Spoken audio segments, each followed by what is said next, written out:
Ricky Adams, Technology. Liz Hardy, Principal, Westminster Center School. I'm Margie Ferry, Westminster School Board. Andy Haas, Superintendent of Schools. Jim Vazina, Finance. Charlie Hutchison, Westminster School Board. Well, thanks to all the board for being here. We've got actually a full house, thanks to all the board members, even joining remotely. The next item on the agenda is to ask if there are any adjustments. Are there any adjustments to the agenda from anyone? Okay. No? All right, thank you. Before you voted, if I had a new item for the agenda, is that when I would put it on, or? If you had a new item, we could not take action on any item that were added because it would have to be warned properly. But that would be the time either when you wanted to move when a topic would be addressed, you wanted to remove a topic, or you wanted to add one. That would be the time. In which case, understanding there'll be no action today, could I add an item for our consideration? Certainly, go ahead. I want us to consider the policy which we considered last week about children staying in the school district when parents move out of it, so that we formulated a coherent policy. Let's put that under old and unfinished business, and we can make it item C. And it's a policy question about students or family members requesting to attend another school in the supervisory union that is different from the district where they reside. That would be the question that we'd be So addressing. it would be specific to Westminster, because we don't have any purview over the other school districts. No, it's a policy that would affect everybody. We can only talk about it tonight. We can't take any action on it, but we can warn it for another meeting. Andy, Yeah. did you want to comment?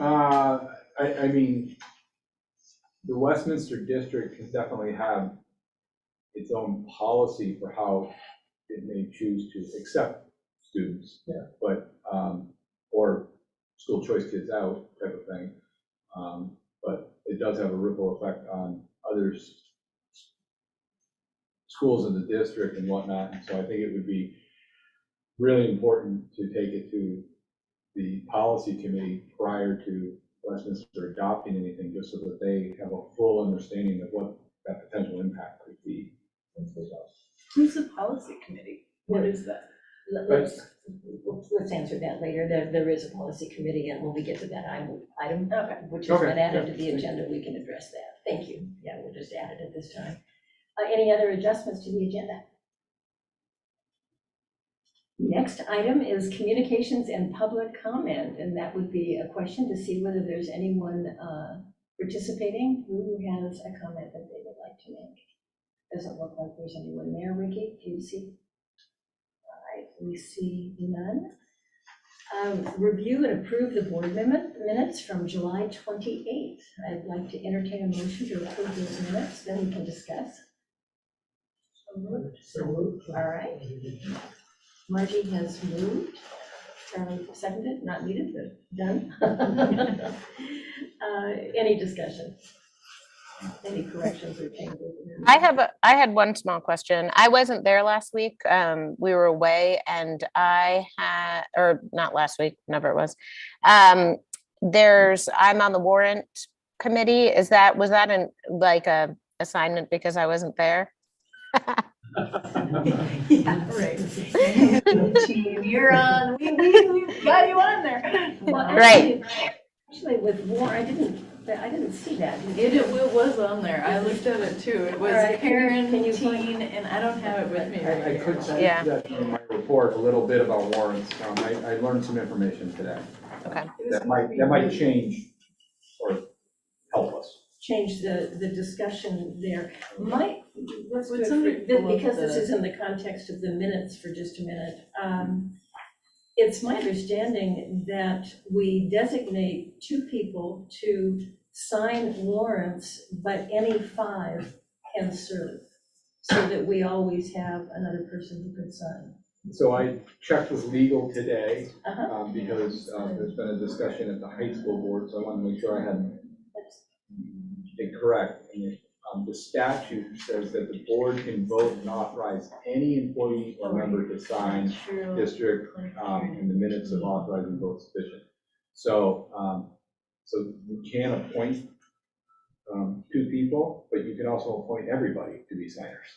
Right, that's how we have done that often in the past. We name 2 people who take responsibility for it, but say that any 2 members of the board, we haven't opened it up to other members of the community.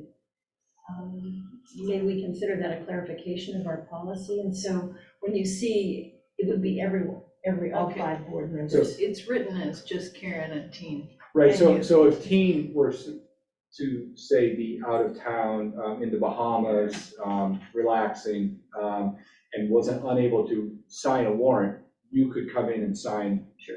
And fill in without, there was some confusion at the high school board that I might have helped confuse, because I had heard somewhere that a vote had to happen every time there was a third placed on, but I checked with legal that it is sufficient that you can just come in and sign. Perfect. So shall we do a motion to say that it's everybody, not just these 3 people? We could, that's not how it was discussed at the last meeting, but we can document it for our minutes tonight, that our policy is to name 2 people. It's currently Karen and me, and that any 2 can sign when we have a need for that. And that's relevant right now because Karen's traveling and warrants have just come up, and Tina was going to ask you if you could come in this week and sign them, and I'll follow up with you about that. Yep, when you say this week, do you mean tomorrow or do you mean next week? It could be early next week, right? Yeah, I think so. Sure, Monday or okay. Tuesday. Sure. So- Karen, yes. I just want to clarify that it would be the chair that would make that decision, of the board, who would be the other the peer people, signing the warrants. I'm just trying to figure out the leadership here about how that happens. And I believe it's you, Cheryl. So that's what I'm wanting to say. We have tended to do that at the time of reorganization of the board after elections in March. And we name people who serve on committees, people who serve, sign warrants and such. And so it's something that we mutually decide. It's correct that I could appoint someone, but in this case, we are mutually deciding. And again, our policy is any 2 sign warrants. Yeah. Any other corrections to the minutes? I have one. Yeah. Nicole, sometimes you get my name spelled right and sometimes you don't. Thank you for the times you do. It's got an N, too many N's in it when it's wrong. So take out the one in the middle. Correction of Charlie Hutchison's name. Hutchison, I know everybody wants to say Inson, but it's Ison. Scottish version. Thank you. So with the correction of Charlie's name and the clarified understanding of who signed his warrants, is there any other discussion on the minutes? Okay, then a quick, we do a roll call vote when we're in a remote situation. If we were all in the room, we would be able to say all in favor, say aye. But when we're in a situation like this with remote people, we do a roll call. So Karen, how do you vote? Yay, yes. Thank you. Teen? Yes. Thank you. Margie? Yes. Charlie? Yes. Okay, and myself, and that's unanimous. All right, now we get to go into reports. Let's hear from the superintendent. Thank you. Just a few things, and I've got some things to add to the report I sent out earlier this week. But just to let everyone know, the first day of school is Wednesday, August 31st. The maintenance crews have been working diligently, and I think this building just shines. I mean, we were just talking about it before the meeting started. You guys, I don't know if you can see the glow coming off the floor in here, but it is impeccable. So they've done a great job here at Wstminster. But those folks always, they don't get enough recognition, and the work they do in the summertime is amazing. Renee Prue is our new transportation supervisor, and she has jumped right in. Bus routes are up. I think Liz has been talking. I think there's a couple of adjustments that are being made, for kiddos here specifically. But they're on our website. They can be found under family resources at the top of the website, so families can navigate there. One thing I did learn, I want to insert, I learned this today. There's going to be some work being done right up at School Street, and I don't know the name of that road. Westminster Heights. So Westminster Heights and School Street, starting September 5th, and it's going to shut that intersection down for 2 weeks. And so that, I guess the culvert has been eroded away, and they're going to be doing some work to repair that. So that, Renee and Jim DeBell have been working out a scheme of how I think it's going to impact 1 or 2 families, and they've got a plan for that. Yeah, So. we have one family in Westminster Heights. Okay. So, Yeah, I was just so, gonna comment. but that'll also, your flow of traffic maybe Yeah. is going to be impacted. Yeah, most of so, our traffic comes from that direction. Last week, we hosted a nature-based institute along with Antioch University. We had 20 educators, pre-K through 6. It was here at Westminster School. It was a week-long immersion program, and it was basically building the foundation of understanding for nature-based teaching and learning.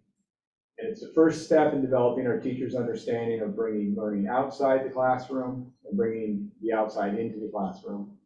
And it's part of our larger initiative within the SU to expand experiential learning for all of our students, pre-K through 12, and it includes work-based learning as well. So it's a large, greater initiative to really work with our kids just beyond the walls of our classrooms. Summer programming was a huge success. We ran programming here at Westminster Center School for kids from Westminster and Ath-Brath. They had a great time. Kim Budzik ran that program for us here, and it was a huge success. We also ran it at Central Elementary, Bells Falls Middle School, and the high school. And so we're going to be having a meeting coming up just to kind of review what went well, what can we improve on, what are those learning opportunities to start preparing for next year. So, but we also know that it had a huge impact on, not here, but in some other buildings, on just getting buildings ready. And I'm sure we can take a look at here also. Our new teachers, they'll be starting on Monday, August 22nd.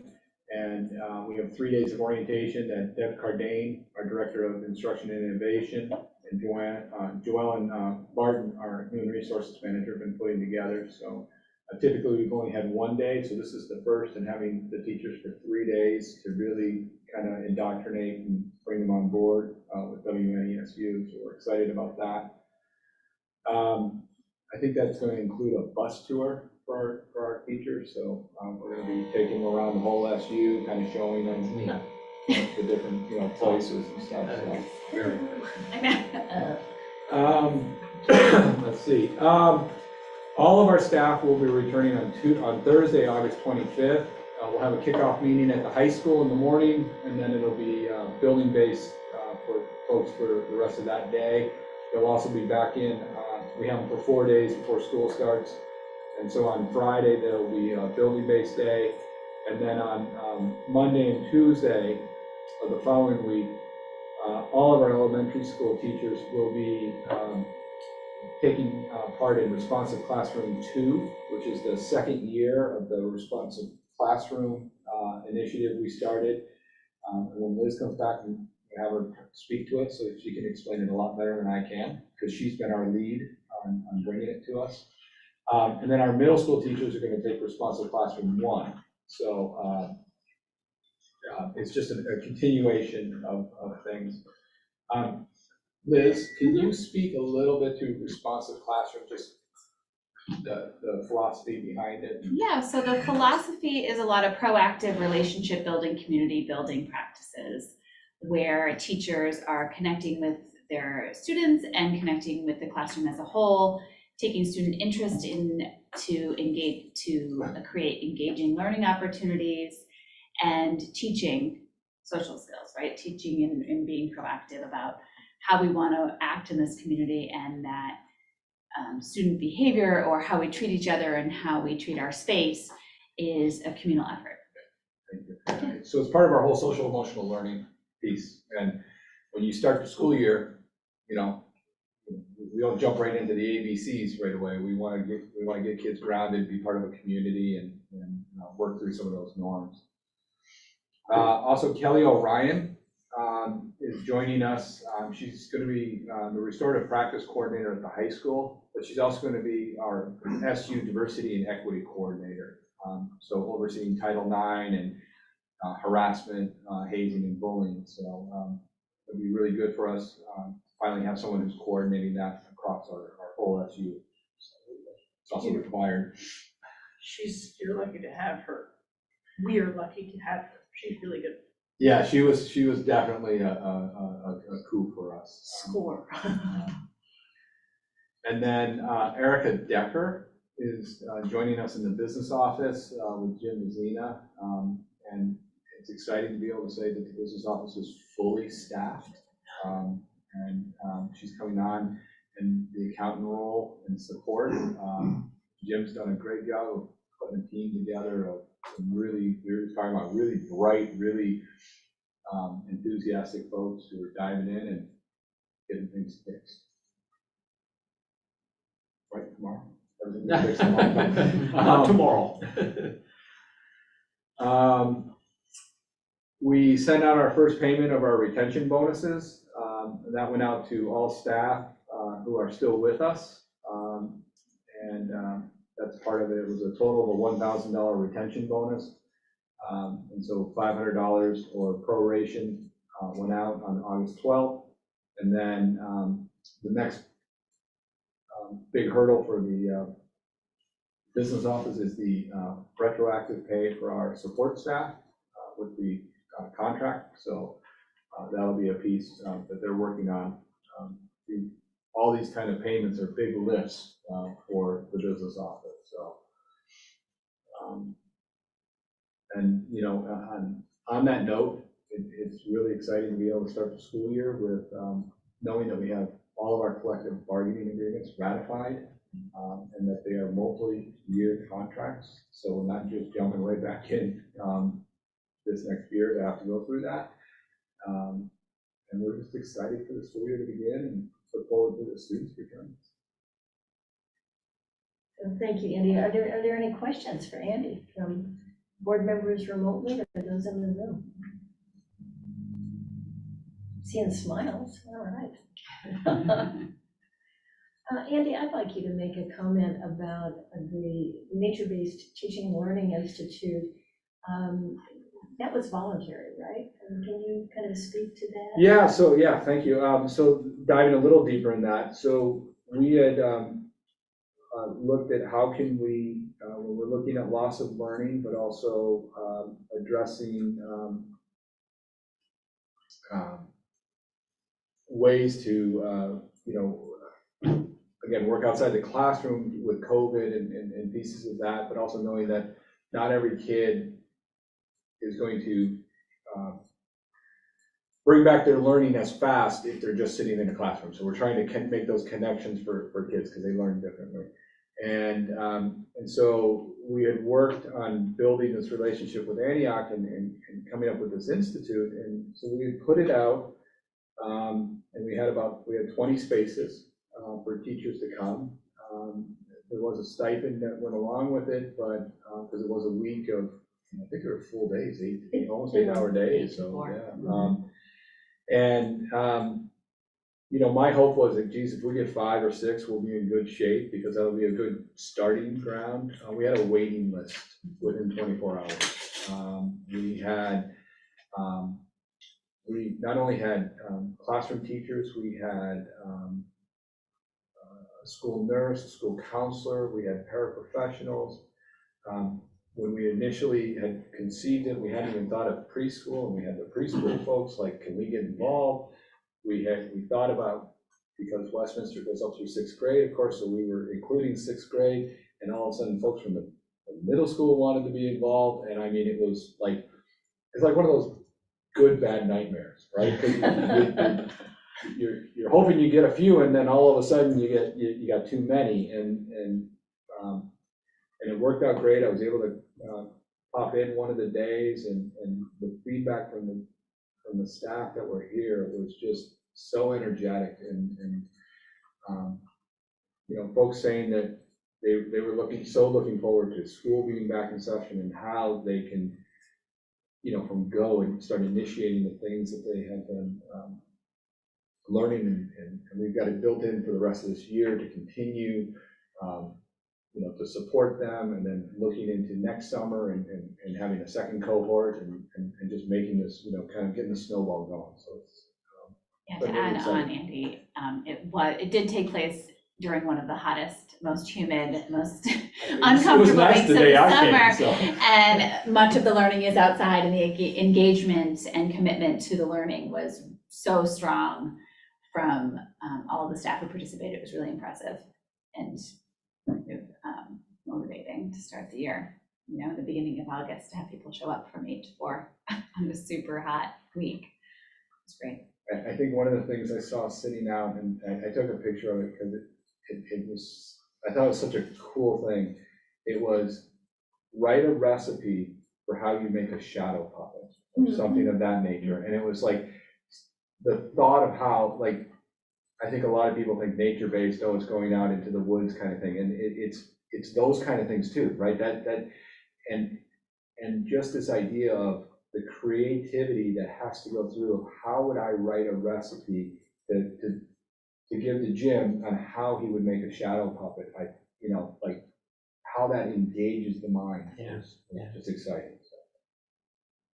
Thank you for all of that. I had a chance as a school board member to actually participate throughout the week. I wanted to listen and hear and see how people were addressing it, what they were learning, what their questions were. And, you know, for those in the public who are listening, this doesn't change the curriculum, it just expands where the learning takes place. And so all the things that are required in the curriculum are addressed, whether it's literacy skills or math or whatever else, it might, lots of science certainly and all of that.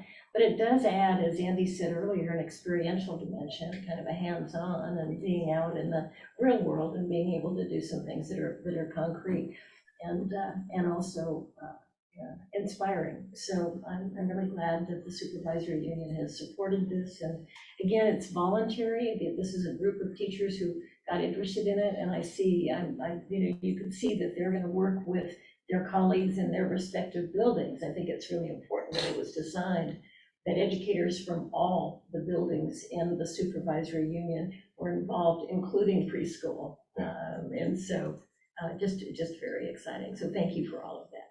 Any other questions for Andy? Okay. Jim, finance report. Okay.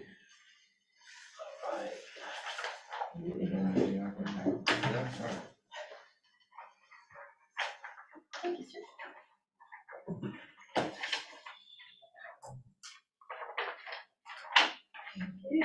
So this report came out of eFinance today, and it balances, except the state of Vermont didn't really want us to use the object code for the assessment fees. And I think your assessments are something like 900,000. So the bottom line on that report is correct for the budget, except it doesn't show the assessment right now. Are we on this one? No, we're on the eFinance. The bigger one. Yes, thank you. Ricky's pulling it up for the folks online, so I just. So the other sheets, the function and object sheets that you're probably not used to is gives you a little bit of a insight as we're developing the budget, how that 24 on the far right will change. And I just want to say we've now got the insurances that we've placed in, and some of the other costs where we could determine that it had to be changed. I think principal and interest we fine-tuned to where it should be, and those schedules will be part of your budgeting process anyway. So it's early on. And again, we've not expensed anything. You look at the top line on the eFinance sheet, And you'll see for teachers that we really haven't spent anything. But it gives you some idea of what the budget is. And after this week, we should have a good indicator of what changes, because we'll have the new schedules in and new people. So we'll be able to show you exactly where we are. Good. I have some questions, but let me open it up to others. Are there any questions from others right now?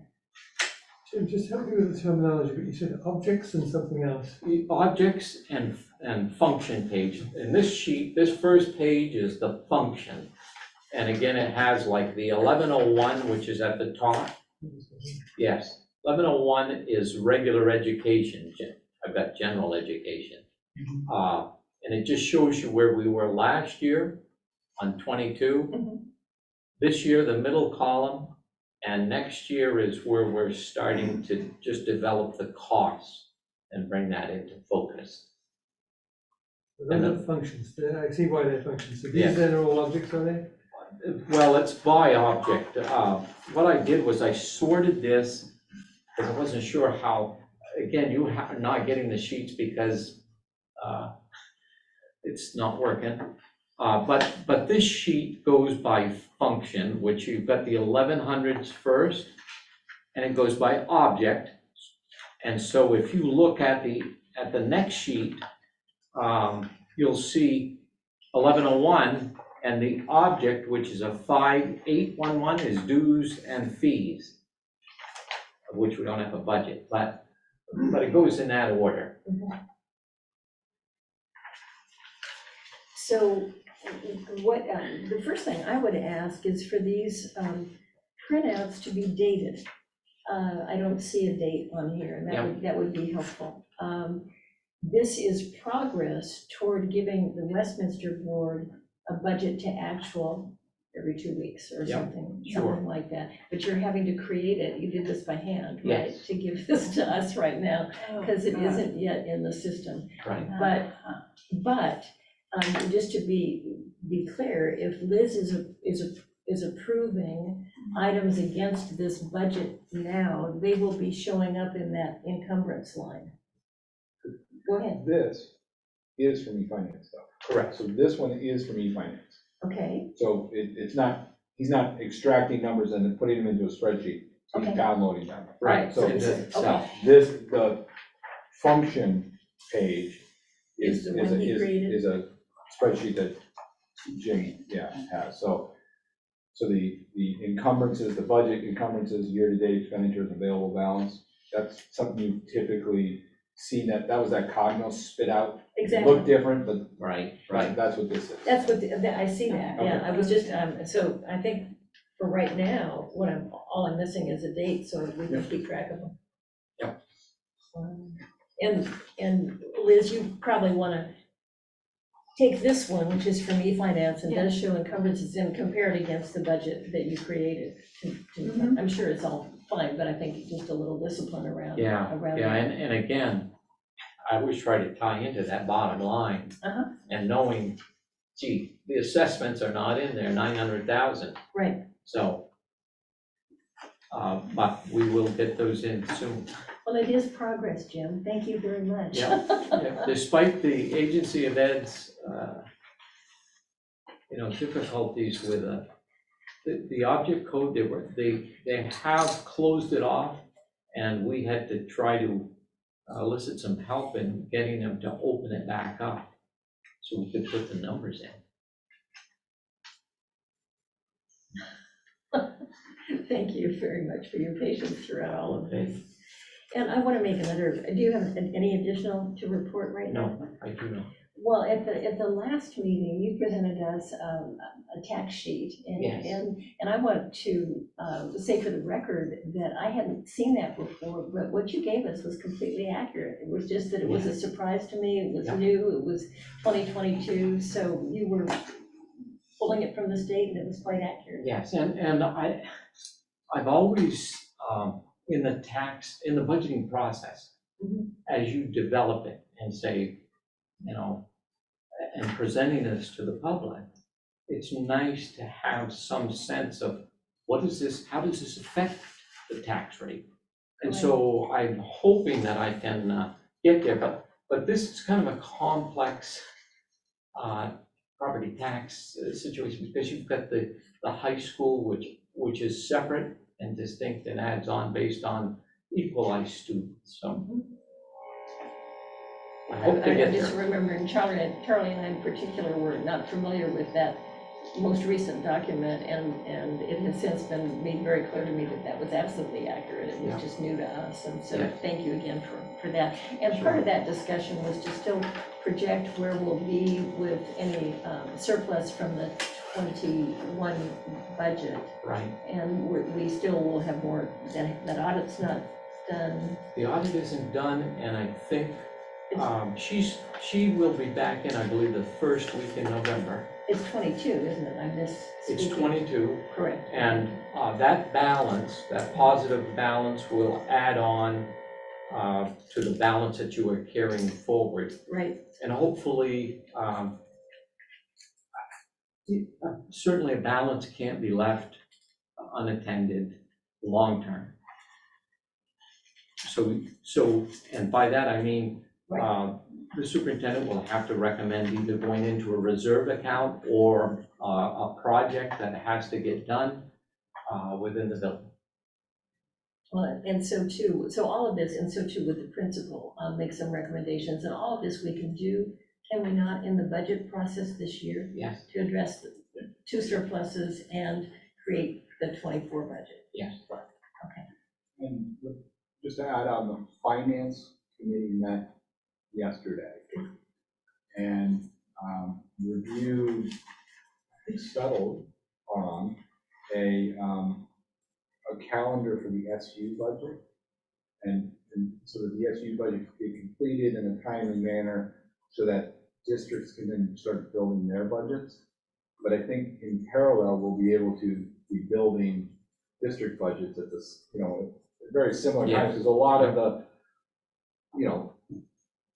teacher salaries and stuff like that, they're pretty set, right? Right. So we'll be able to work with Liz and be developing that in tangent. So I think we will be much earlier this year than we were last year in showing budgets and having them ready for now. Charlie has a question. Yeah, I'm just trying to figure out how these two relate to each other, because I know that this budget here, this is the 22-23 budget. Yes. This one, it has a different number for teacher salaries for 511. And yes, and thank you for bringing that up, because I should say, we're trying to change and streamline the budgeting line items. Now, Charlie brings up the top teacher line. Now, I view this as if you have a guidance teacher that's licensed, gee, they're also a teacher. Now, it's all driven by the State Agency of Ed object codes. Now, the teacher object code is a 5111. That's it. Mhm. But a guidance teacher is a 5171. A nurse, licensed nurse, is a 5171. So I want to try to eliminate the difference. I want to try to shrink the accounts where it makes sense, because we've got way too many. And I mean, I will say this, at the high school, they probably have 150 different salaried line items. Each salaried line item dumps in for a different FICA, different account. And so you've got account after account, and we're really not that big as a district. I mean, this is in Boston. And the accounts have to shrink to where we can use them for data and information. And that's what I'm finding very cumbersome at the time. So we're trying to streamline. But if Liz wanted to, for the board, she could break out of teachers make up a guidance counselor, a nurse, umpteen sixth grade teachers, like, so you could see where that bucket, what's in the bucket. Yes, But because, at this level, it's gonna be just the bucket. right, because you'll be getting the function page, which shows this. There's a whole set of object pages that attach to it. So if you wanted to look at the guidance, it has a breakdown for the entire cost. And again, I think it's data that's right there. So it should work. Margie had a So, question. so what you're saying is that if we added up all of these little groups, paraeducators, this, that, all that, then they would add up to this other number. Yes. They're being subsumed within another group. Yeah. It's just, Connected. yeah, and I thoroughly believe in clarity of data. Yep. And I mean, I don't want it to get confusing, and to be honest with you, I'm not sure why or how or understand how a 5171 teacher drifted off like that. I mean, I don't know, I've never run into it, but we've got to correct it. Right. The problem, and it's frustrating more for me than it is for you, is that in e-finance now, it's set up the old way. And it's tough to get it to condense the way it should. But in the future budgets, it'll parallel. Charlie, does that make sense? Sort of, not to beat this to death, but the problem I'm having is Yeah. that on this, whatever we call this one, The object sheet, the object sheet, the Yep. teacher line is considerably larger than in the other one. yes, So that means there's things in there that are somewhere else in the other one. I'm just looking for where are those other things that add up to 1.125 million. Because there isn't anything for 5171, for instance. Well, there must be somewhere else. and you'd have to go through, I'm trying to think of all Not of that the I need you to objects. find them. But Sure. Are they just to reassure me that they're there somewhere? They're there somewhere. Great, that's And, what I need to know. yeah, if you pull all of those, and I converted, for my budget, I've converted the 5171 into the 5111. So it sucks all of that, I can just pull it together No. easily. So in other words, these are not telling different stories, they're somewhere in there. Yes, They're equal amounts for teachers. that's correct. Great. Right, so the goal is still to make this more clear, less confusing. Thank you. Yes. We're making progress, even though we're not Making quite there progress. yet. Yeah, thank you. All right, principal's report. Liz. Sure, absolutely. Like Andy said, our first day of school is Wednesday, August 31st. We are expecting between 159 to 162 students. There's still a few that we are unsure if they'll be coming, but we're at least having 159 students. Like Andy was saying, we had our nature-based education. Westminster had 7 participants in the week-long course through Antioch. Again, I heard wonderful things about the learning this week, and staff are enthusiastic to put newly learned materials to practice. Our open house, we're bringing back our annual open house, which will be the Monday before school starts. So it'll be Monday, August 29th. The open house will run from 5:30 to 6:30. Families can come anytime between that hour to see classrooms, meet staff. We will also have ice cream out back, a lemonade stand, so people can enjoy the playground and connecting with families. Our first week of school, just a reminder that for the first 3 days of school, August 31st, September 1st, and September 2nd will be half days for kindergartners. So this means that they can arrive as normal between 7:45 and 8 o'clock, but their dismissal will be 11:45. So breakfast and lunch are provided as normal. Of course, families can send in their own lunch if they'd like with their student, but Vermont has universal free breakfast and lunch for all students, so that will also be available for kindergartners during a whole day or a half day. Our after-school program will start the week of September 12th. So information will be out to families the first weeks of school with sign up and club options and all the information regarding after-school program, and which runs 5 days a week, 3:15 to, I think our bus leaves here at 4:45, and parent pickup goes until 5 o'clock. Camp Keewaydin, so our that'll come right before you know it. That is going to be the week of September 12th as well. So sixth graders will be heading to Camp Keewaydin, which is a camp in Salisbury, Vermont, right on Lake Dunmore. And this is a week of experiential, hands-on learning opportunities. And we really feel this is instrumental in creating a community among our sixth grade students and setting up the year for success. So those are the highlights at this point. Are there any questions? Pickup was at 11:45 for Kindergarten. and what's the pickup for normal day? We're gonna start dismissal this year at 3:10. Yeah, I'll be sending out a newsletter. I usually send them on Thursdays, so that's something that families should know. We send out a family newsletter every Thursday. I was prepared to send it out today, but we have an admin meeting tomorrow morning, and I wanted to be part of it in case there were any last minute changes that I wanted to include in the newsletter. So it'll go out tomorrow. I know, it sounds strange, but so that'll be going out tomorrow to families with all of those details. Just to remind us to let Renee know about the early pickup for kindergarten. I did, yeah, I connected with her, yeah. Thank you. Yeah. Karen or Teen, a question for Liz, anything? No? No, it's great that Camp Keewaydin's back. That is such an amazing experience for kids. So that's awesome. Yeah, it's great. What about assignments to teachers? Has that gone out yet? Yep, so For teacher grade letters went out this week. Okay. So families should have received a letter, except for kindergarten families. They're going to be working as one group the first 3 days of those 3 half days. And kindergarten families about teacher placement by the end of the day on Friday. Okay.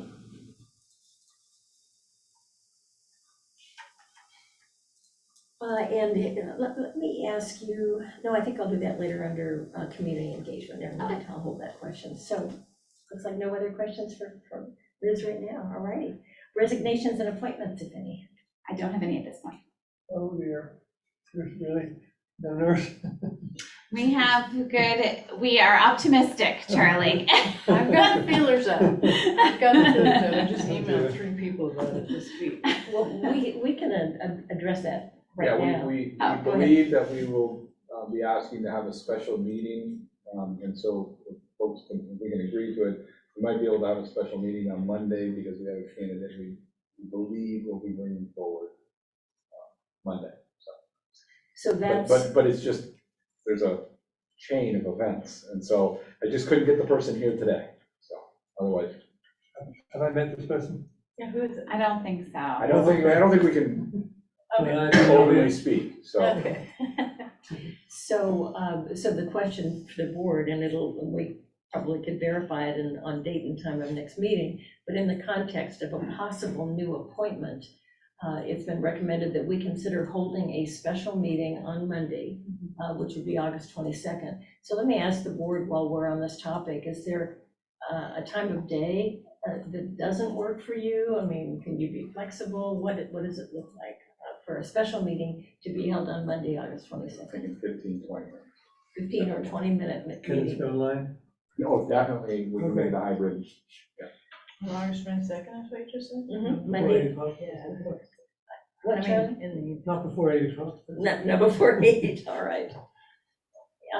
For the traveling person on the, yes, I Karen? just say is that as long as it's not like 5 o'clock in the morning my time. So I'm 3 hours difference. That's all I need to say. So if it's in the afternoon or the morning, it works. That's all I'm going to say. I won't be able to do anything in the afternoon. Teen just said afternoon? Mhm. Okay, thank you. Can't, sorry, I have children screaming behind me. I can't do anything in the afternoon. Okay. Cannot. No afternoon. So if, what I'm wanting to say is that where I'm sitting, if you did it any time, like seriously, if you did it, where I'm trying to translate, if it was 10 o'clock in the morning or 11 o'clock or in the morning, that would work for me, if that works for you. Or noon, I don't know if Teen can do noon, but like 8 to noon would work for me. Right, I could do noon. For you, you know what I mean? We'll figure it out. That's very helpful, both of you. Thank you. And we might know by tomorrow because we have to warn the meeting. Correct, yes, well, we should know by 12:30 tomorrow. Okay, so we'll have it figured out by 12:30 or so tomorrow. That's great, thank you.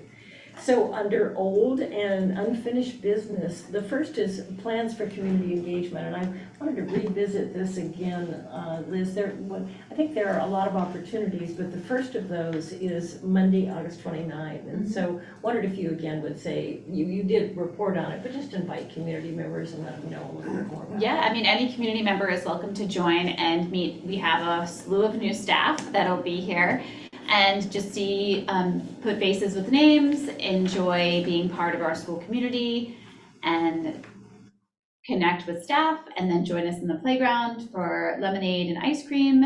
Anyone is really welcome to join us on that night. That's great. And then what about what historically was team or a parent-teacher group? What's going on with that, and when do they meet, or will they meet? Yeah, so team hasn't met yet. And that, I think, let me look at my calendar. I believe we solidified in June. We were meeting on Thursdays, but I don't have a date and time for the meeting right yet. That's a great reminder for me to get in touch with our team president so I can get that out to new families. And they meet every month. May I have just mentioned, I'm not back until really the 2nd of September, so I would love to be a part of this. Excuse me. I would love to be a part of this later on, and maybe we can figure out a way for that to happen more for, whatever. But just know that if I'm not there, it's not because I don't want to be there. Good. Right, Absolutely. thank you. Absolutely. So let's bring to the board more information when you have it about team, about the parent-teacher group, and what it's doing. And then I think I saw in a recent newsletter or letter, an encouragement to community members who might want to volunteer in the schools again, to come see Bridget Goodell in the office. Is that correct? And how does that work? So with any person who's going to be volunteering in the school will need to check in with Bridget. And if they are alone with children, they would need to go through the background check protocol of our SU. But if they're going to be volunteering in the school with just alongside a teacher, they could just check in with the office and wear our visitor badge and join.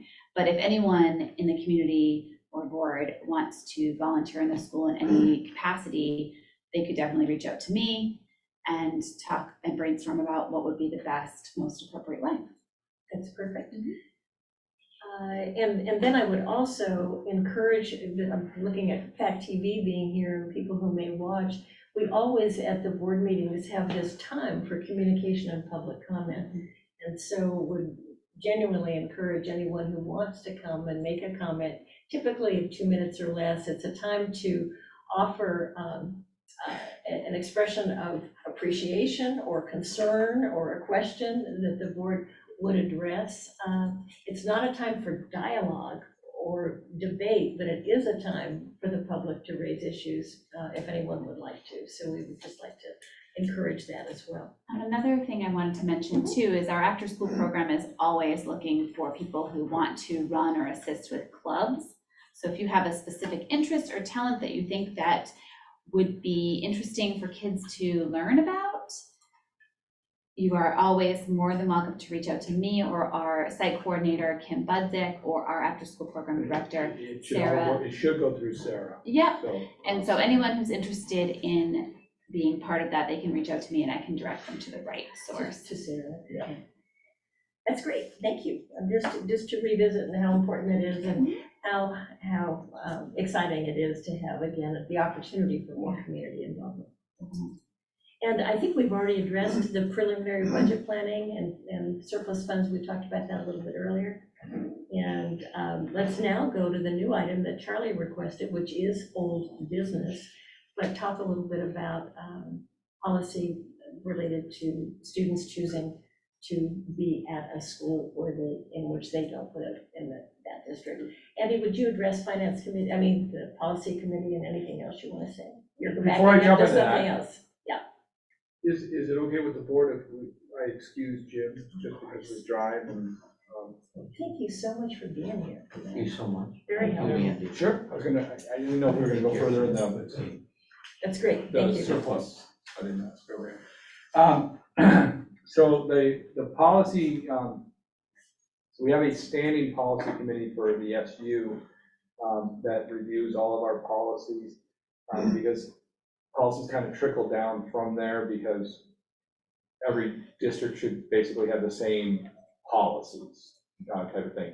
But each individual district can also develop policies beyond that, that are, they can't circumvent those recommended policies, but they can expand upon them, type of thing. So, so I guess where I was just going is if, excuse me, if the Westminster Board wanted to create a policy that had to do with student choice or whatnot, and it was and I'm just gonna make things up, a student from a family from Rockingham wanted to have their student come here, we really want to look at what are the implications of having that happen, because there are actually some statutes around that also. And so, and you know, where do dollars flow and things of that nature, because, and so, I mean, in a whole hypothetical situation, you could create a policy saying that you're going to allow families to petition, and you can accept for a family to come here free of charge. That student may come and may actually be in need of student services and special education that is an extremely high cost. And so you would be absorbing that cost. But then if you were to say, wow, that's a high cost, and we're gonna say no to that person, but yes to this person, you're getting yourselves into legal jeopardy that I would caution you around. If you were looking at a policy, you know, teachers could bring their students. I've worked in school systems where teachers have had the opportunity to bring their child with them to work, kind of thing. It can be an incentive to bring people. I think that would be something that the board could explore and look at, but it would be that same implication, just knowing where all you can't say, again, Ricky wants to come and he's working here and he brings his child and it's all great. Liz comes, Liz's child has a high special needs type of thing. And you can't say, no, you've got to know when you create these policies where the pitfalls can be. So, but again, I think it would also be bringing that back to that policy committee to say, this is what Westminster is looking at, because it might be something that isn't favorable for the entire SU. So currently, Charlie sits on the policy committee representing Westminster. It's a district-wide, SU-wide policy committee. We all get the emails kind of announcing when the policy committee meetings are. We're all welcome to go at any time. But Charlie sits there officially. Yeah, I think, thank you, Andy, for clarifying some of those things. I think we already know that it's not going to fly well with some districts, based on some conversations that have happened in recent board meetings. So the question is, so I can imagine we go to the policy committee, it's stalemated, it doesn't go anywhere. I doubt it's going to go. You know, who knows? Best of all the worlds, it might go somewhere, but I don't think there's a great appetite out there. So then the question is, does Westminster want to go it alone under a limited set of circumstances? And I think we could be somewhat arbitrary about the restrictions we place on this. We could say it's only available to staff, or we could say it's only available if a person's been in the school a certain period of time, or whatever. But I wonder if we were to come up with a policy which we wanted to implement, which would serve no cost to other districts. So clearly we would be only being accepting students, not sending, because that's a cost to other districts.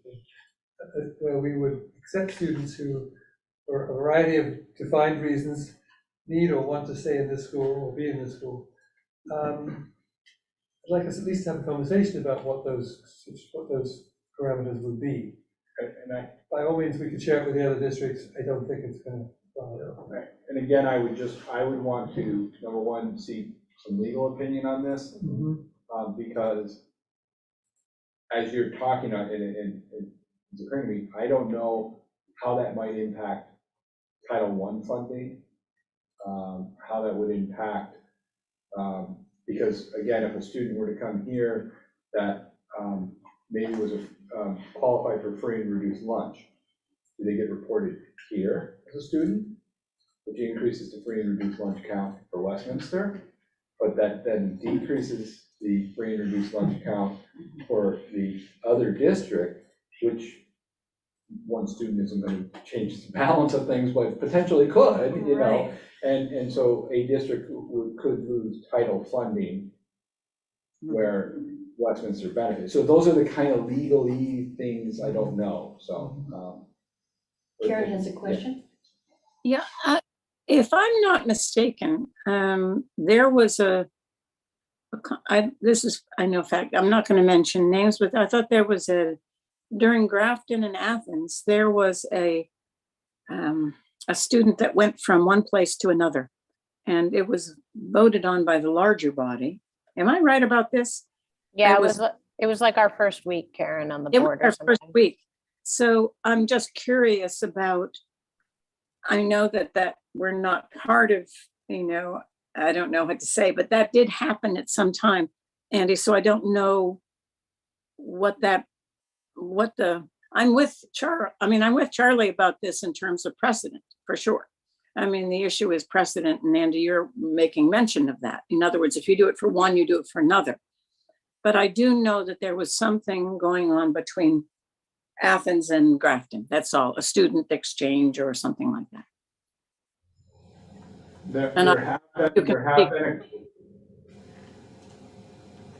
Go ahead, Karen. Sorry, didn't mean to cut you off. Oh, no, I'm finished. I just wanted to know if you could if there's any comment to be made by that, or whether that was an error in judgment. That's all.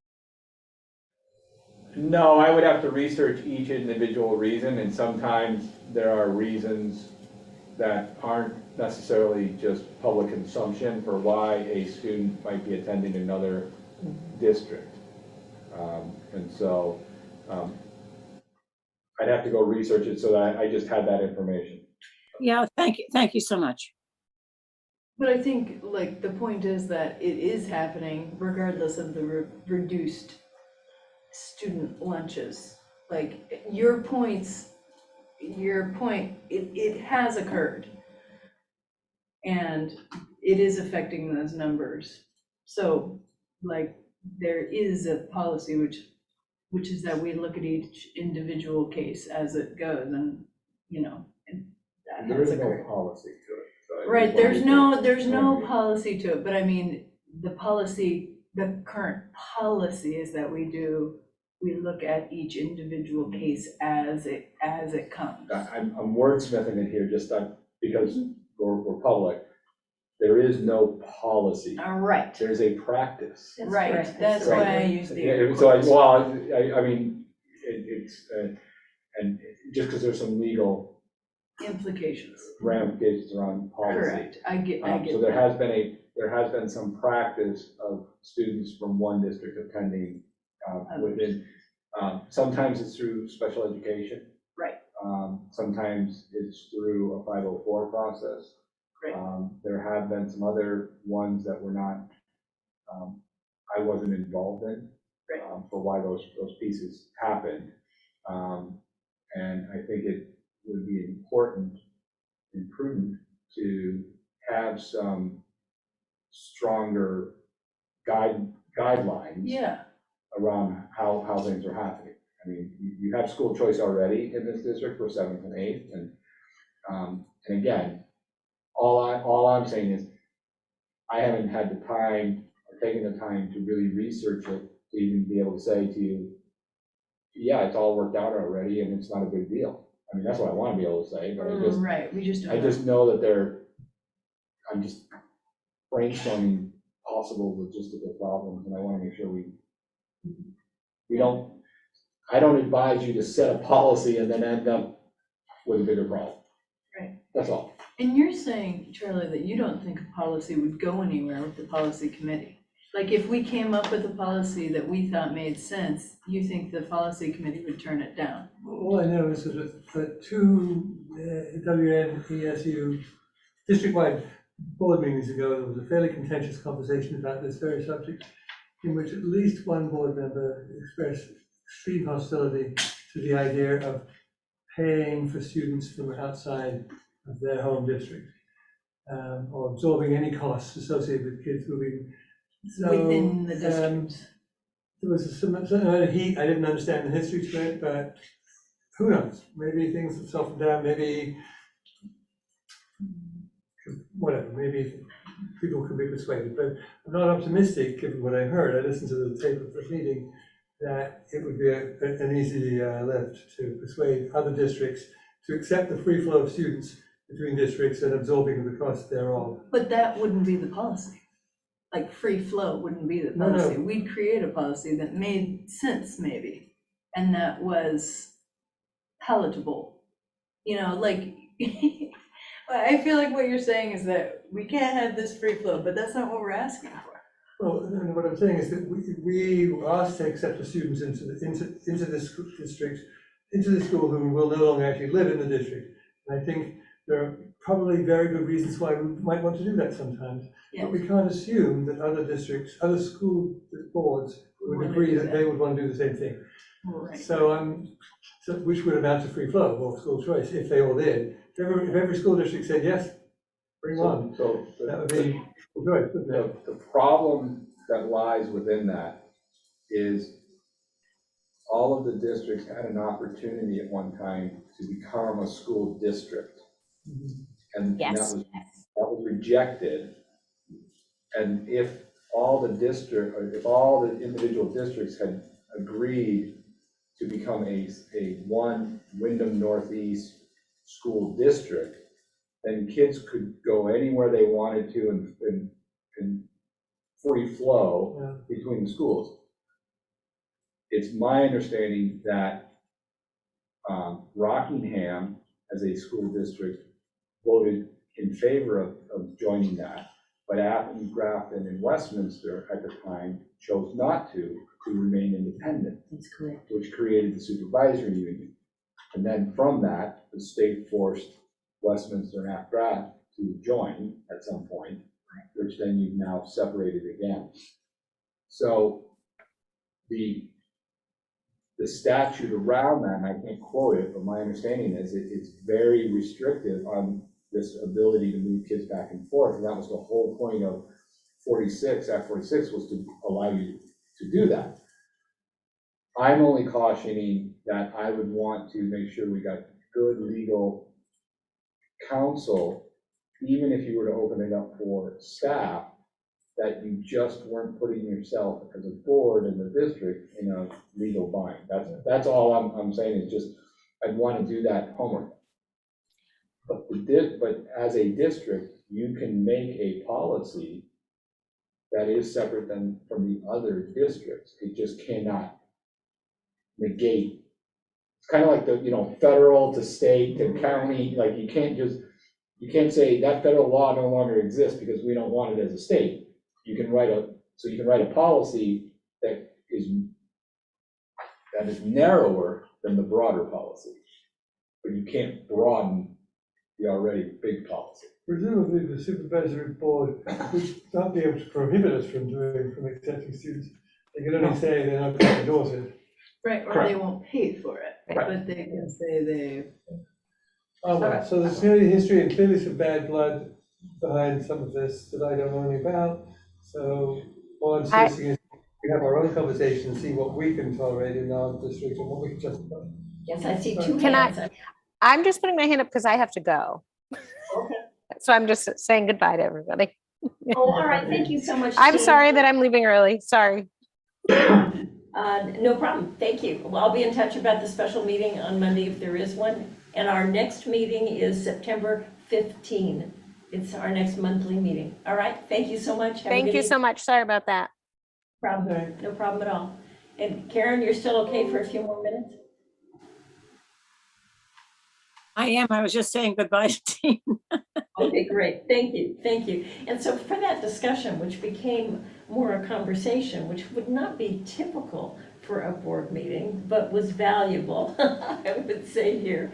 It will be continued, and I, we have so practice to date has been case by case. Right. And it is the case that this has affected each of the districts that are members of the supervisory union. It's not just Westminster that's addressing this at all. One correction to what I heard you say, and it may have just been something I misheard, but in that long process around Act 46 and the votes that occurred, we were already a supervisory union. We were already a supervisory union, Yes. right? It's just that we remained a supervisory union and we did not combine to become a new school district, one school district.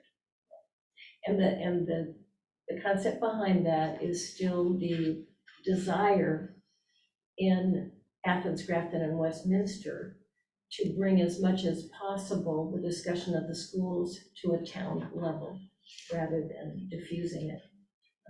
Rockingham was fine because they're already.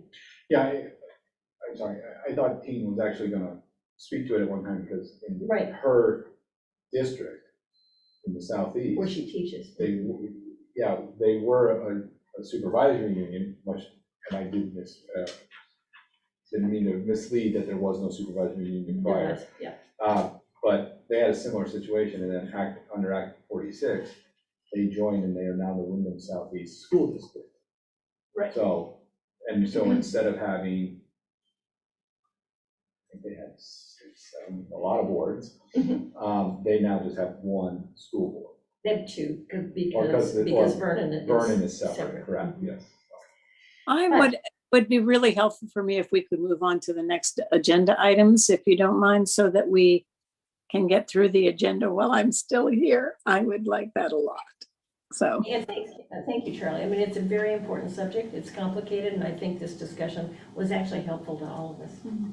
So the next topic is under new business, and I'll start with a question for Liz. The item is to have the board accept the Outdoor Gear Exchange Charitable Grant Fund. This is a letter that was dated May 15th, but it was just sent to me. Has that already occurred?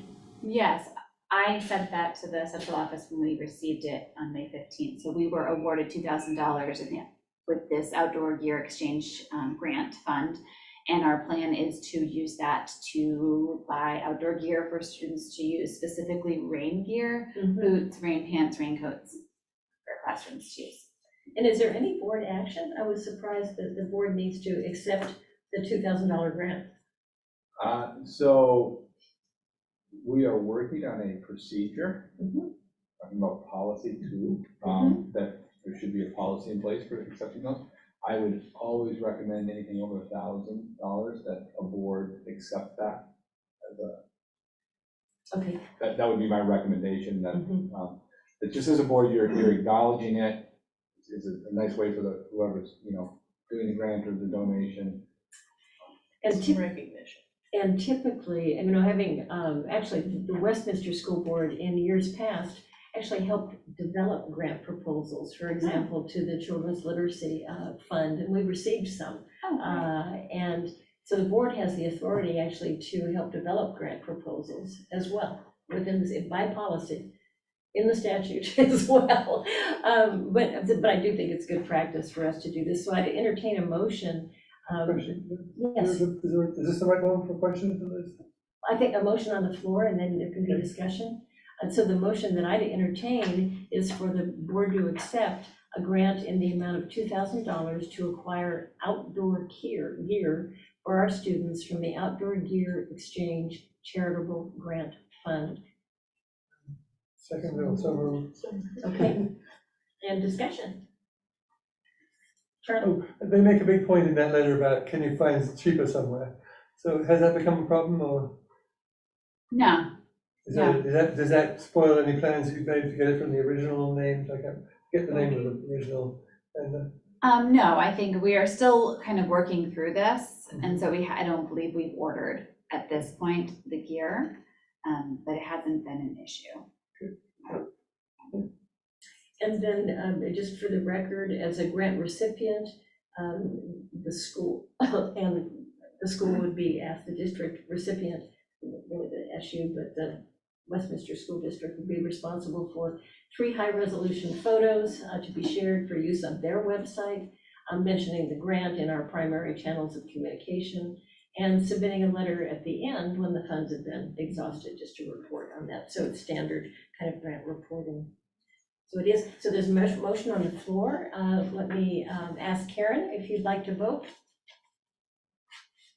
Look, can't hear you, Karen. I had to move because everybody's coming into the house. Yes, I say yes to the gear. Thank you. Charlie. Yes. Margie? Yes. Okay, and Tina's gone, so approved. That has been done. We've actually already, I'm not gonna do the photos, I'll do that another time. We wanna put together, I think there'll be a whole report about the Institute. And did you want to address briefly, Andy, the discussion that occurred last night about the Early Learning Center and offices, where we are with next steps possibly?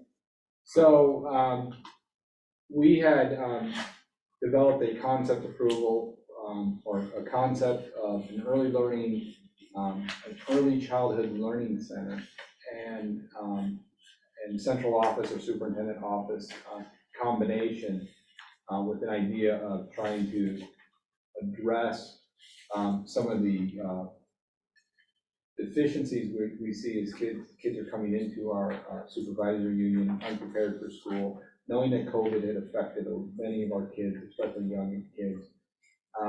And also with the idea that we know that there is a need for childcare services in our community. And that the more times we can get children or provide childcare services for families, that's going to get families back to work.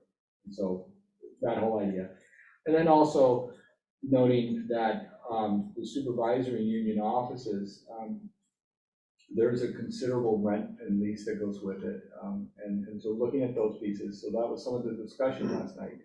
And so we had approached the state under ESSER funds to get to use ESSER funds to do the construction of these 2 spaces combined. And we had to go through the process, you have to go for concept approval, which basically means you come up with this idea and you try and think of how much it'll cost, and then you ask the state, and the state says, is that ESSER worthy? Kind of like, does it fit the parameters of ESSER? And if it does, then they say, you got concept approval, so now you're able to move ahead with getting an engineer, getting an architect, getting, doing any RFPs you might need to do and things of that nature. And so as we've been going through this process, we'd also been asked by the SU board to develop a business plan to come back, because what we currently offer is a couple of classrooms for families and using the universal pre-K that we have. And what we wanted to do was open it up not just to folks even within our own community, but so that it would be a profit-making endeavor. And so the idea of come up with a business plan, because we know how to run schools, but we don't know how to that kind of a business plan. And so Jennifer Keenan had reached out and working with a group called Heart of the Child, who that's what they do, is they help develop business plans and feasibility studies for preschool and early childhood stuff. So we're beginning to have the conversation with them to develop that. We're looking to have that ready. We've asked that we've had that by September 14th, so that we can bring that back to the finance committee, but also to the SU board, so we can show that they're, we run our numbers that show that there's a need, but this would be an outside independent evaluation. And then we also went out with an RFP for engineering and architectural proposals. We got back 3 bids from 3 very reputable companies. Let me go off the top of my head here. So there was the, why I know it's MLA, but I can't. Studios. Studio, thank you. Studio MLA, which is a company that works, does primary work in early childhood centers and developing and designing them. We got back a proposal from Black River, who's done work in our SU at the middle school. And then we got back a proposal from Stevens and Associate, who is doing has done work at our high school.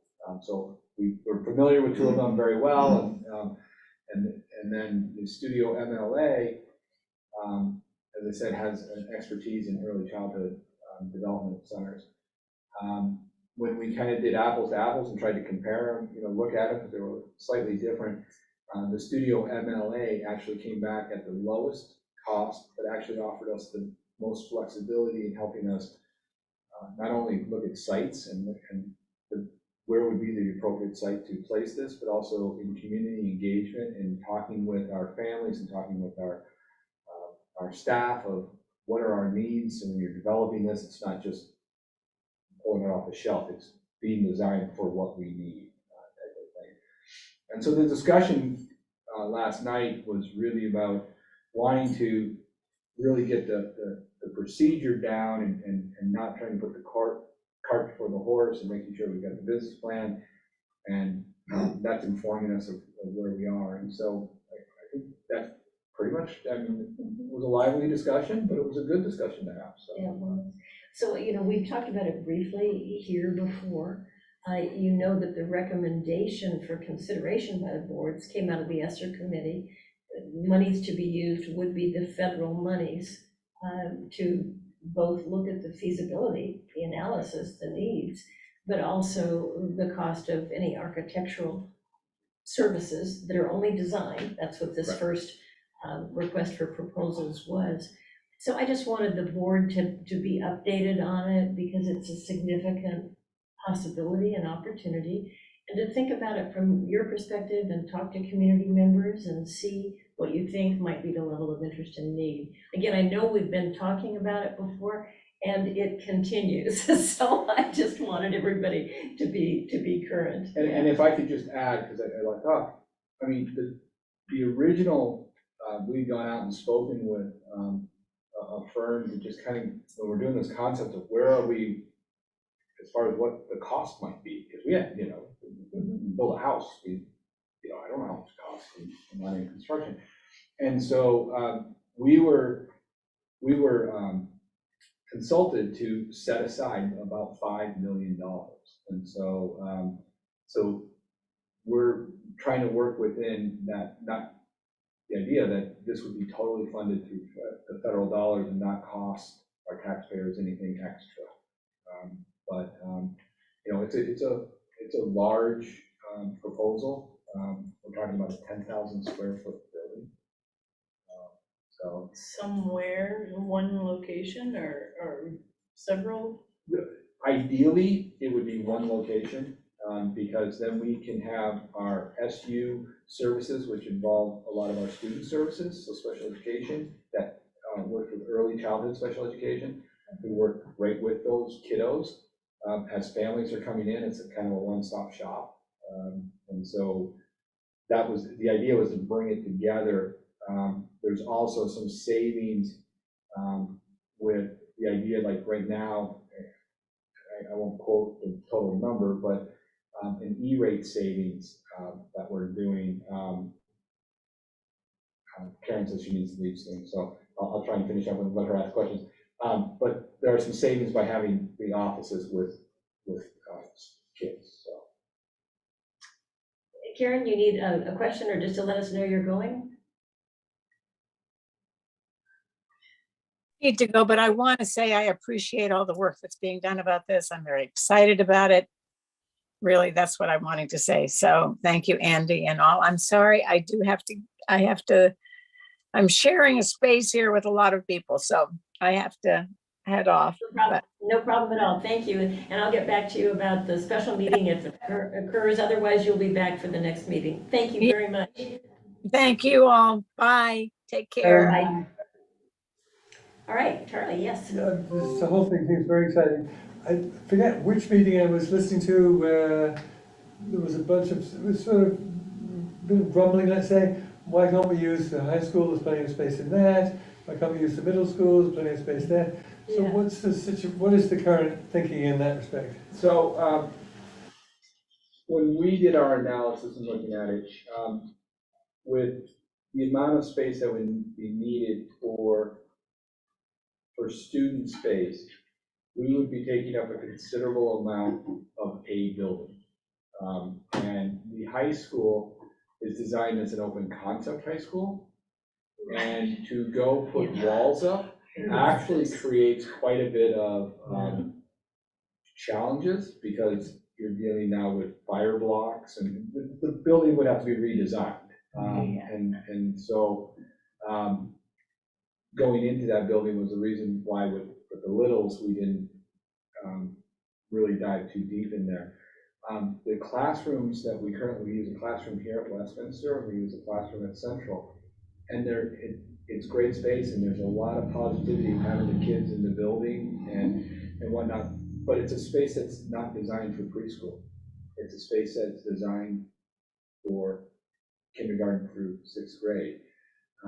And so accessing some of the outdoor equipment, because part of this whole proposal also includes folding in our nature-based learning and opportunities for kids and play. And the equipment that we have, like at Central and here, is not necessarily designed for that age space, for the preschool space.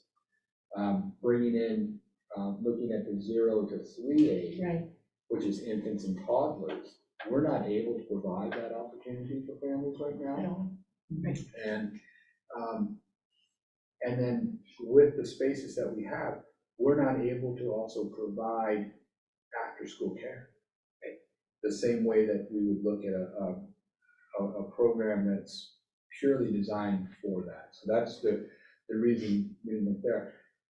With the supervisory union, which was some of the discussion of could the supervisory union go into different buildings, the supervisory union needs approximately 2,500 square feet just for office space.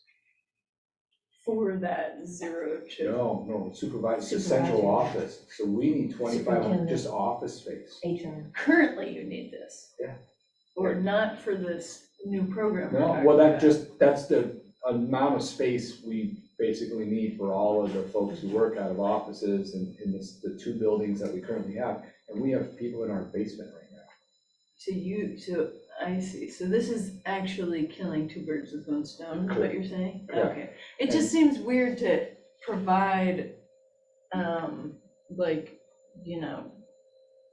childcare for young children, but have it be in one, people won't be able to get their kids there.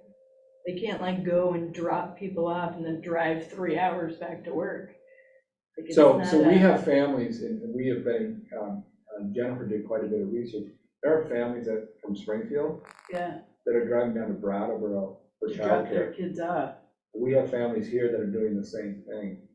There are people in Brattleboro who are going up to Springfield to drop kids off because everyone's looking for childcare. There are people Yeah. who work down in Massachusetts from Springfield, so as they're driving down. But aren't we asking them to do the same thing if it's one central location? You know what I mean? Versus being in some of the smaller, having it be smaller, more spread out locations. So I mean, but I think what I'm confused about also, just to overview, is that I want to have discussions, but we're not allowed to have discussions. Is that kind of the thing here? I'm confused about the style Of the meeting, Yes. right. Well, I think that's fair. As a board, there are business items that we're supposed to address. Right. There are opportunities for more fulsome discussion, often done in a retreat format or Oh, a community conversation format or something like that. At this board meeting, we certainly try to allow for that. Were this the supervisory union board meeting with people from all of the school districts, it's much more formal, and we operate under Robert's Rule of rules of order for small boards, and you're supposed to ask the chair for permission to speak. It's not as much a conversational style. Okay, I'm comfortable with it here in this small group setting. And there are limits to it. So you're, I Right. mean, it's I very don't fair. wanna for- be messing this up. No. It's really fair for you to be asking. So I think we have a little bit of a combination here, and we'll have to work out what's reasonable. Or maybe I'm just on the wrong committee, like maybe I need to be on a committee instead, or Whatever, whatever. you're in the wrong place. It's Yeah. great to have you on the board. Yeah. I just do have a procedural question. Sure. Who are the deciders on this? Ultimately, it will be the supervisory union because that level of pre-K is handled out of the supervisory union. We obviously would like all of the districts to be on board, and we're not trying to do that. The supervisory union office is a function of the supervisory board. Supervisory union cannot own any property. And so therefore, we can only rent or, Build. but we can't build. So we would have to partner with another district. So hypothetically speaking, if Westminster said, we think this is a great idea, and we want the supervisory union to be here on our property. So the Westminster School District owns this property. The Westminster School District can say, Andy, you can have that red little shed out there for your office. And that's what we're providing. And so we either have to rent space or come back into the buildings and have space. So we can't own any. That's the best way to put it. That's why we had started back at the supervisory union, because ultimately that's who's got to make those decisions. So I presume the town of Westminster owns the land around the high school, does it? So No. that, would they be a No. decider? So the high school owns about 108 acres around the trails and whatnot around the school. The playing fields are owned by Rockingham. Right. I thought that site was. It is Westminster though, It is but it's not Westminster. owned by the Fine. Westminster School Okay, District. it's complicated. Yeah. Okay. Maybe another relevant piece of information is that there's now a building and grounds committee. Karen had been serving, and Jeff Carlstrom on that committee for Westminster, but the supervisory union has formed a new one with representatives from all of the buildings, and that group is meeting on September 7th We will be, yes. at 2 p.m. to go look at all of the sites in the supervisory union to kind of address the question being raised by some of the board members. Could we not use existing space? What are the possibilities? So Molly Bannock is chairing that. Anybody's welcome to come. Karen and I now, I'll step in where Jeff had been serving, and Karen is on that committee here, and we'll serve on the one for the SU. But so trying to get more of the information that's needed about feasibility in every sense. Because we keep being told, by some board members, oh, there's plenty of space. There are fewer students, and but is it No, appropriate space? Appropriate space makes Right. total sense, but a centrally located appropriate space that is just too far for people to travel doesn't make sense. So, Well, so that- right now, and Yeah. when you say too far to travel, because that's been brought up, Yeah. right now we have families, we only offer what we offer in Westminster here and in Rockingham. So anyone from Athens and Grafton is already coming in. Anyone- Yeah, I mean, So- but what you're offering is hardly, I think if you were offering beyond, if you were offering expanded hours, then people would definitely be more apt to come. Mhm. But 10 hours a week is not that, people aren't going to, I think some people do travel, but some people aren't gonna travel for that. They're gonna opt for something broader, closer to home. Well, and that again was part of our excitement about the RFP from What does that Studio mean? M. Request for proposal. Okay. Sorry, thank you. I do get stuck in acronym land. So the proposal from Studio MLA would help us look at site location to determine is, I could, like I said, I could say this parking lot is a perfect location for me. Yeah. But is that what you're asking? Is that the best location? Or is Right. there another location that might be? They're gonna help Feasible. you determine that. Yeah. Yeah, and a non-biased third party is gonna like, yeah. And also the contract with the independent consultants, the Heart, whatever, I'm Part of the forgetting. child. Thank you, Heart of the Child. And they're looking at two things. One is the needs. Yeah. What is the community perception of need as well? And then secondly, what's the business plan? So I think your question about whether people will travel to it and what will they pay for if it's only 10 hours a week? Will Yeah, because they? you'd have to pay for it. You're saying that it's a money-making, like, Well, the you, expanded service the would be. expanded, like, 10 hours would be paid for, but beyond that. Correct. Because the other school districts just, it's within their budget, like, they voted on it. It's not a money-making, right? Like Putney has pre-K, that's, at least pre-K, it's not 0 to 3. Correct. So Right. many districts offer a pre-K program, or you're spending money for families to go to private people. So Yes. you as a district are paying, or like, they have a voucher and they can go Yes. somewhere. Yeah. So looking like after-school care or extended care, if you want, I mean, that's what we do with the after-school program already. I mean, the schools do these programs and continue that. There's actually, the consultant we were speaking with is working on a project up north where it's a private-public venture. So there's a private component trying to do parts of it. And when we first proposed this to the state went, hold on a second, this is a new one, we've never seen this. And so they queried me with a lot of questions like you're asking, and we offered all those questions back, and they came back and said, yeah, this is a great proposal. So, so, I mean, that's how we got to where we've gotten to. I think, it's been mentioned Saxon's River, land in Saxon's River, but everywhere that we know of is not available for space or whatnot. And